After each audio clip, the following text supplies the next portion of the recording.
From ID, I went on to work for Vogue. That was such an opportunity because at that time, Vogue had been working with a very small cohort of brilliant photographers for such a long time that really, if it's not broken, why try to fix it? Growing up, I was always really obsessed with clothes. I thought clothes had magic powers. You could transform yourself into anything you wanted to be with the right accessories and a bit of imagination. It wasn't until I was about 14 when I really started to understand how transformative fashion could be. I was at my friend's house one Saturday night and her sister, who typically wore jeans and a sweatshirt, came downstairs in this tiny silver Vivienne Westwood mini dress. And she was a goddess. Like, we were absolutely speechless at the sight of her. That was the first time I'd heard about who Vivienne Westwood was. It was the first time something really shifted for me and I thought, oh my God, a dress can do that? From that moment, I really became obsessed. I feel really lucky because I've had some really fantastic jobs. I started my editorial career working for ID magazine. At that time, Terry and Trisha Jones, who founded it, were still very much involved. Ben Reardon was my editor. ID is such an institution. It's always had this reputation for nurturing young talent, for encouraging people. They really supported me. I had no experience. I just had a lot of enthusiasm and a lot of ideas. And they encouraged me to start to find my voice on the page.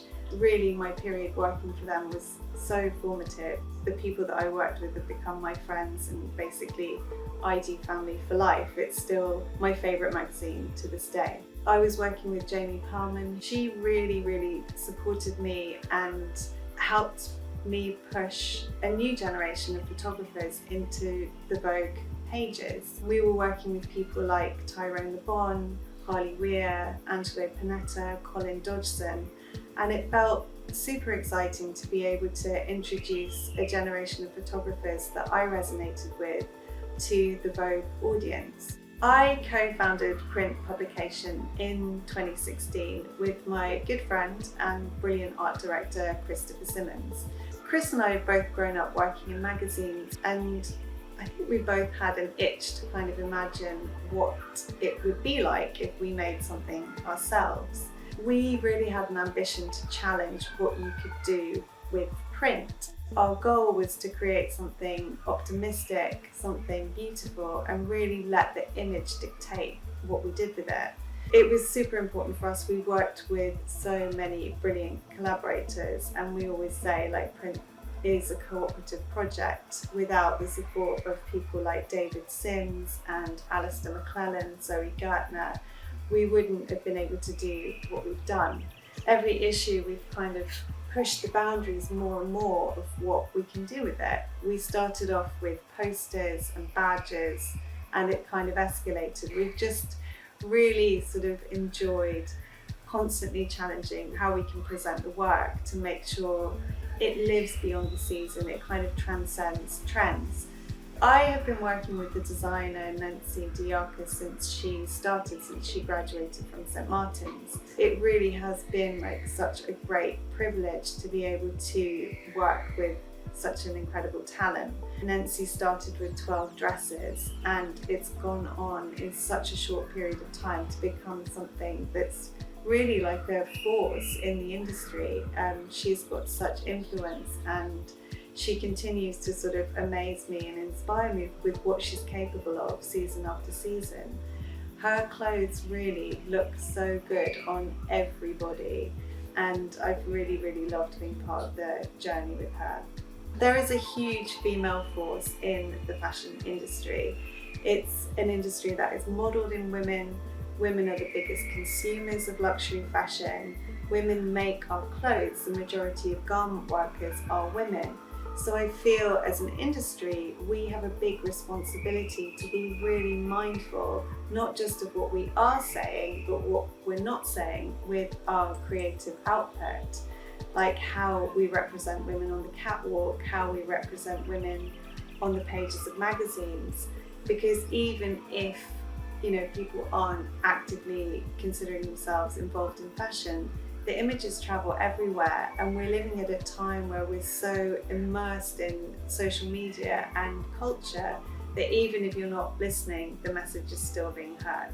It is really encouraging to see that more recently there have been big changes in diversity and equality and how people are represented on the catwalk. But that doesn't mean that we can become complacent and just carry on. It's something that needs constant thought and attention and mindfulness in order to create long-term, lasting change. I feel really passionately about the conversation around sustainability. I think as an industry, it's really important for us to remember that we're not alone in this. Like, this is a problem facing all of humanity, and it's huge and it's overwhelming and it's scary, and there is no script for what we're dealing with. It's something that's never happened before. So I think it's really key to be compassionate about what change looks like when it comes to sustainability. Sometimes we're going to get it right, sometimes we're going to get it wrong, but the most important thing is to keep trying. And it comes back to this notion of question everything, keep asking questions, keep seeing, what works and what doesn't, and how collectively we can make changes to drive the conversation forward and rebuild the foundations of our industry to make it, better for the future generations. In 2019, I really experienced burnout. I finished the year in hospital. I was really, really unwell. And I just couldn't keep going at the pace that I'd been going at. It was completely physically and emotionally unsustainable for me. So I had to learn how to take care of myself in a whole new way. It was really in my recovery that I started to learn about how to use food as a health tool and how, powerful the right nourishment could be for an individual. So I became curious about nutrition, and during the pandemic, I decided I was going to take a short course. And it was so fascinating that I then decided to go on and do a full nutrition qualification. And honestly, it was life-changing in the sense that I not only learned about the human body and how to better take care of myself, but it really just changed my whole perspective on health and well-being and what that really meant. I think fashion historically has a very unhealthy relationship with this subject. We're constantly being pushed a new diet, a new way of eating, a new way of exercising, but the agenda is never to feel well or feel good. It's usually about weight loss, and food is so much more than that.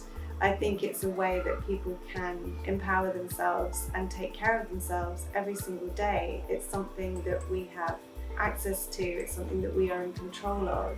It's really kind of shown me quite how extraordinary the human body is. I often say on Instagram that I think people are a miracle of creation, and whilst that does sound quite woo-woo in lots of ways, it's something I really believe to be true.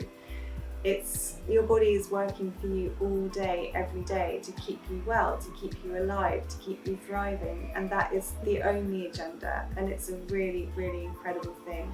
Mentoring Matters is a brilliant initiative that was founded in 2020 as a response to the social justice movement and Black Lives Matters. Its goal is specifically to mentor Black and minority ethnic people into the fashion industry. I feel very privileged to have been a mentor as part of this program. In fact, for sure, I've learned more from the girls that I've mentored than they probably have from me. But still, I think when you're starting out, it can all seem so massively overwhelming, and there's always a risk that you're comparing yourself to people that have been doing the job for 30 years. There's a big frustration that you're not there yet, even though you're kind of being pulled in that direction. What I tell people is that, first of all, what makes you you, your uniqueness, is really your superpower. That's what's going to make your work good, that's what's going to make your work special. You really just have to tune into that and nurture that and show up on the page or behind the camera or, in whatever capacity you choose to come into this industry. Just you're right. You have the right to your taste and your point of view. There's space for it. I think the only real barometer of success is your own happiness, because at the end of the day, if you feel good, you're going to feel that in the work as well. There's also no straight line from A to B. It is a big old wiggly mess, and you will move forward some days, you'll go backwards other days, and some days you're just going to stand still and think, what the hell is this all about? But that's all part of the process. If you show up with integrity and you really do your best, then you're always going to be succeeding, because even if things don't work out the way you wanted them to, at least you tried, and it's always going to take you somewhere. We just have to keep asking questions and keep learning and keep growing and keep going. That's the journey. That's what it's all about.